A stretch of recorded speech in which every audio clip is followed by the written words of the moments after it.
guys, what up and welcome back. So today I have the final piece in our Beige Beauty Changemaker collection to do, and that is the powder. Now I decided to do the powder by itself. Oh, and I'm going to be using the primer with the powder.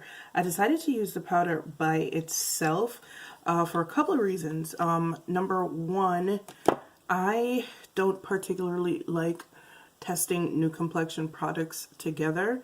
I kind of feel like I need to see how they behave on their own. So that was part of it. The other part is I wanted to see how well the powder can be used by itself, because like summer is coming and we don't always want to use a full face of foundation in the summertime. I wanted to see how much coverage it could give. Now, I haven't done one of these since last year, so just to reiterate, the way that I use powder in the summertime is I do my under eyes with concealer. I usually color correct around my mouth, or I use a color correcting concealer around my mouth, like the Inglot one, which is the one that I'm going to be using today, and then I just put the powder on top. So before we get started, I am going to apply the concealer under my eye and in strategic spots and around my mouth off camera, and then I'll come back and we can start with the powder. Actually, I kind of just wanted you guys to see the concealer as I'm putting it on. So this Inglot concealer is the AMC Cream Concealer in number 73. It's slightly dark, but it does have a peachy undertone to it, so it does color correct rather well, and it doesn't necessarily need to be set either, which is one of the reasons why I really like it. So this is the place, these are the places that I would normally put it.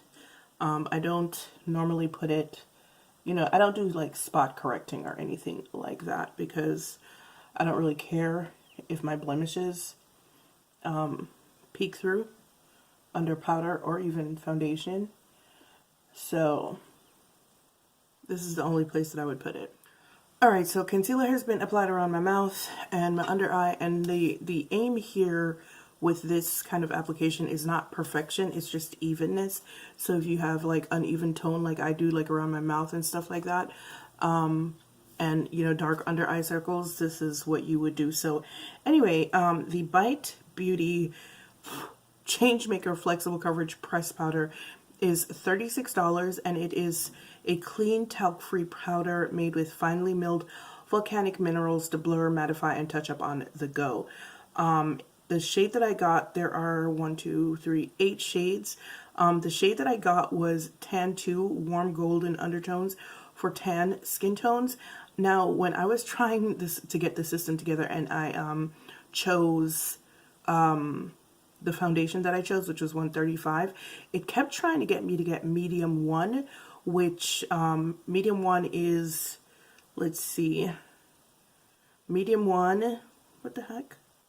Medium 1 is warm peachy undertones for medium skin. Now clearly, I don't know how much coverage this powder has, so I didn't want to get medium 1 because I was just a little bit afraid that it was just going to not work out well for me, because I might wind up looking casket sharp. So that's why I wound up getting Tan 2.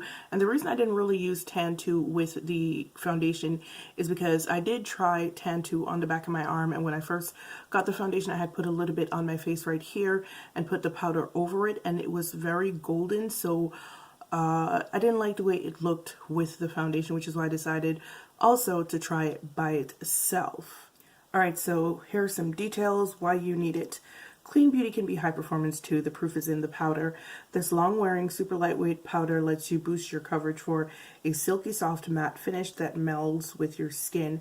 That's because it's made with antioxidant-rich superfood macuberry and finely milled volcanic minerals, not talc, to blur, control, shine, and mattify. How to use it.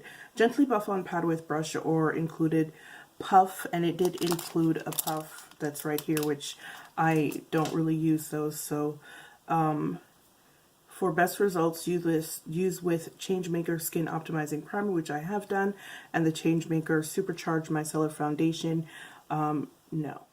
Alright, so what I'm going to do is, well, first let me show you what it looks like. So it comes like this. There's a mirror right here, and then underneath here, wait, no? Guess not. I thought it lifted up. I'm pretty sure it does. Am I being strange? Or does it open? It does not open. Don't try to open it, girls. Don't be like me. Alright, so this is the shade that I got. This is Tan 2. That's what it looks like. See if I can get you a little swatch. There seems to be quite a bit of color to these. Now my hands are significantly darker than my face, so don't stress out seeing that. So what I'm going to do is I'm going to use my e.l.f. flat top brush, and I'm just going to try to buff it into my skin and see how much coverage we can get.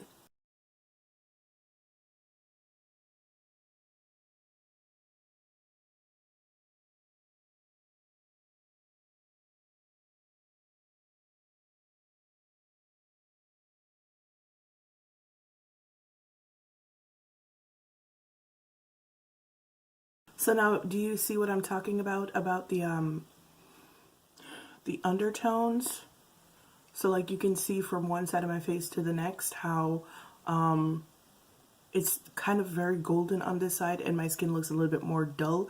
Because like when you have peach undertones, your skin tends to be a little bit brighter. And when you put anything on it that's like not the right undertone, you wind up looking very dull, which is why I can't use neutral undertone foundations. I look like I'm dead. But yeah, this is what it looks like. This is not terrible. I've had actually worse, you know, products. This is not bad actually. There isn't a whole lot of coverage, but I really wasn't expecting a whole lot of coverage, to be honest with you. I just really wish I had something that was like the correct undertone, because I'm not really sure I care for this undertone at all. I think it makes me look quite dull. Alright, so now I'm just going to go into the powder with my beauty sponge and set my under eyes, because my under eyes are kind of looking a bit shiny, because the powder is quite matte. So yeah. Alright guys, this is what my face looks like. I'm not sure if I'm going to do a wear test. What do I like about this powder so far? It is a mattifying powder. It is quite mattifying. I really do like that. Maybe if I had been able to use it with the foundation, the foundation may have lasted a little bit longer. I don't know. But my other powders are matte too, so probably not. You don't get a whole lot of coverage, but you do get a lot of evening of the skin tone with this powder. And I don't know, I really do wish it were more peachy. But this is what we got. Let me look up close and see what's going on. So how unfortunate. So my peach fuzz is like being emphasized down here, which is but other than that, it is not crawling into lines on the face at all. It does have some blurring properties, it seems like. But yeah, so I don't know if I'm going to do a wear test on it. I think I will, because I ain't got nothing better to do. I'm sitting at home. It is now 9:15 in the morning because I woke up at 7. It's 9:16 a.m. And I will be back here later on so you can see how well this held up, whether or not it's suitable for wear in the summertime by itself. Like if you're the kind of girl that just likes minimal coverage, I think this would be really good for you. If you have oily skin, well, maybe, I don't know yet, we'll see. But if you just like minimal coverage, especially in the summertime, you just want to put on some, you know, what's that thing called? Concealer. Wow. And then go ahead and put some powder over it and go. If you don't have like a lot of blemishes that you want to hide, or if you don't care if your blemishes show through, this seems like it would be a really good powder. Is it going to replace my Jouer powder? I don't know. It does remind me of the Jouer powder though, the way that it mattifies and kind of blurs your skin. But the Jouer powder is actually a better fit for me, simply because the undertones, instead of being golden, they're more warm, so it looks more natural on me. And this, I don't know, maybe as the day goes on, it might settle to my skin and get a little bit warmer, so we will see about that. I know sometimes I talk about stuff and you guys probably look at it on camera like, what the hell is she talking about? It looks fine, but try to remember that in order for you to actually see my face and what's going on, I have to have lights in here, and sometimes lights distort color. So try to remember that. I do try as much as I can while I'm editing to make sure that everything looks the way it looks, you know, like properly. Like, what? I try to make sure that everything actually looks the way it's supposed to look, or did look.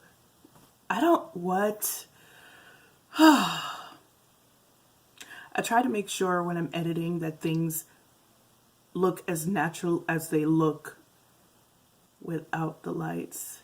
I don't think I'm explaining that right. I hope you guys understand what I'm trying to say. I really do. But yeah, sometimes the lights can distort color.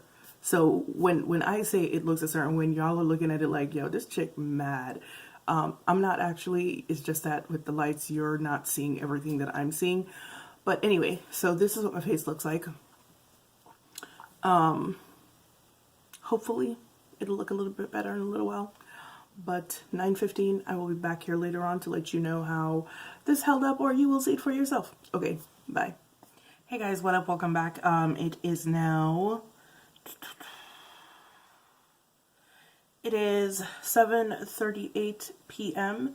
So I've been wearing this powder for... what, 10 hours and 15 minutes thereabouts, and this is what my face looks like. I think it's pretty much gone. Now, the caveat to that is it was there, it was still there and still doing well before I took a nap. I took a nap, I want to say around, I've been up for an hour, so I took a nap maybe around 4:30, but I only slept on this side. And then this side seems to be gone too, so I think it was probably fading by the time I lay down to take a nap. So one of the things that I noticed happening with this powder was that around the areas right here that I put the concealer, it started to go a little bit weird and olive looking. It's also crawled into the smile lines around my mouth, and I don't know if you guys can see, but it caused the concealer to crease up underneath my eyes, and this concealer does not do that. Whether or not it is set, it generally speaking doesn't do that. When I used it with the Jouer powder, it did not do that. So this powder settles. It does settle into lines if you have them on your face. It's something to keep in mind. I think out of the entire system, I think that the powder is the thing that I am least impressed with. It does also oxidize like the foundation. It did get a little bit darker when I went downstairs to look at it once again. With the lights, you can't really see it, and also it's pretty much gone. So, but it does oxidize slightly darker than it started. Well, maybe about half a shade darker than it started. So I probably could have wound up getting a lighter shade if they had the proper undertone in a lighter shade. So maybe tan 1 if it wasn't cool, because I do think tan 1 is cool.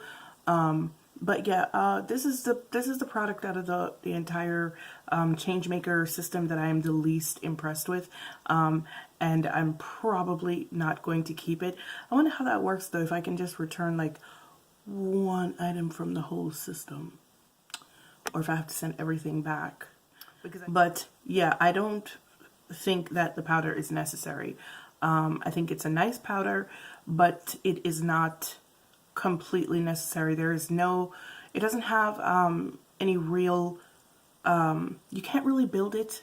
This is literally for like the Glossier girls. Alright guys, thank you so much for joining me for my review on the Beige Beauty Changemaker Flexible Coverage Pressed Powder. I wish I liked this powder because I do kind of wish I liked it because I like everything else, but it just won't let me be great, and it oxidizes, and it's the wrong undertone, so it don't look right, and I'm sending it back. Sorry. But thank you for joining me. Hope you had fun, and as usual, it's been real. It's been fun, and I'll see you guys in the next one. Bye.